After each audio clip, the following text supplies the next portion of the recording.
Drugače moraš biti pa kar jack, da pripeleš takole avto v enosmerno, pa ne samo to, da ga parkiraš še na mesto, ki je rezervirano za električne avte. Vidiš, ta ulica, enosmerna. In tisti parkplac, ja, za električne avte. In tale GLC coupe je drugače dosti lušten avto, ne? Ampak električen pa ni. Ga pa dobimo kmalu na test. To je pa tudi nekaj. Na taka dosta atraktivna tetica se je pripeljala in gladko šla v enosmerno. Pač tukaj, kjer so normalni parkirni prostori za druge avtomobile, ni bilo nič placa. Pa rekla, lej, kva pa čem, meni se že malo mudi, a ne? Jure, jaz imam eno klasično avtomoto vprašanje za tebe. Kaj bi bil rajš? Ali Mercedesova avtomobilska maska, ki jo je izrisal Robert Lešnik, ali Audijev matrični žaromet? Dobro, si pravi bi bil Mercedesova maska. Zakaj? Zato, ko bi bil ikona. Miklošičeva pa že cel dan zaprta, ki je včeraj nekaj gorel. To je še vedno zaprta, se zabavajo, stari. Tukaj!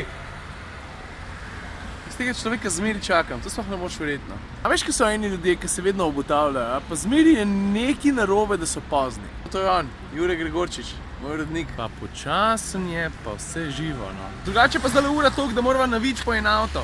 Oziroma po dva, ker sva sam dva, bova samo enega vzela. A veš, kaj hočem reči? Oziroma, ki jih zahteva od voznika, lega same spet snema, ta je nor, sej. Adija. Čau, dež pada, veš? Dež pada. Pa ne skapo. Si slišal, kaj je rekel, ne skapa voziti, ta Jure pa ima fore v levo. Evo ga, lega, me že čaka. Tada! Lahko kar nekaj iz prve povem.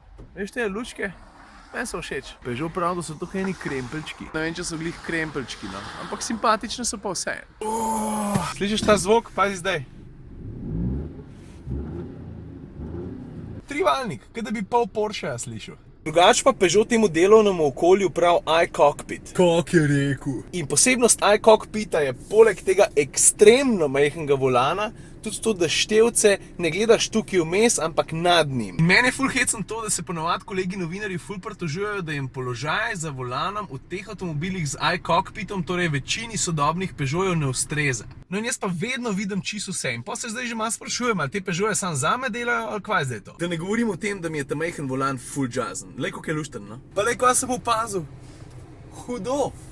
Dač pa ena stvar, ki jo tako že kar malo pozabiš, če se v Peugeotu nisi peljal že nekaj časa. A vidiš tole ročko? Zdaj vsi, ki vozite Peugeote, pa imate tako ročico, točno veste, kaj bom povedal. Kaj je mrzlo vreme, je na hard mrzla, kaj je pa vroč vreme, je pa prevroča. Ampak ne me zdaj narobe razumeti. Tako ročko, tudi če včasih neprijetno vroča ali pa prehladna, imam vseeno veliko rajš, kakšno tako čip plastiko. Ker to pomeni, da Peugeot ni vseeno, razumeš? Pač materiali dobri morajo biti v kabini, če ne ambient zgubi takoj malo na svoji vrednosti. Tako da jaz imam s to ročko tak love-hate relationship. Malo jo namaram, dosti imam pa rad.